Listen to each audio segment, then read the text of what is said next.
இந்த செய்தியில் பார்க்கலாம்.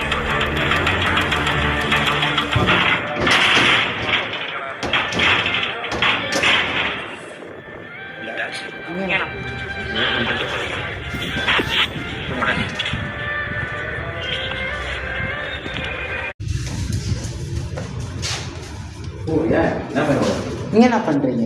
ஏதோ பண்றேன் போட ஏன்டா ஸ்கூல்ல பிரச்சனை? ஆ உங்களுக்கு என்ன பிரச்சனை? எனக்கு எதுவும் பிரச்சனை இல்லை. நீ ஸ்கூல் பையன் தானா? ஆமா. நான் சும்மா ரவுண்ட்ஸ் வந்தேன் பார்த்துட்டு போலாம். நீங்க யாரு? நான் இந்த ஸ்கூல் எஸ்எம்சி பிரசிடென்ட். என்ன பார்த்துருக்கிய நீ?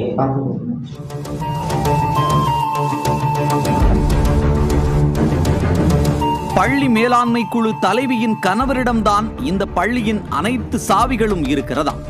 இரவு நேரங்களில் பல பெண்களை அழைத்து வந்து கல்வியை போதிக்கும் வகுப்பறைகளை தனது சபலங்களை தீர்த்து கொள்ள பயன்படுத்தி இருக்கிறார்.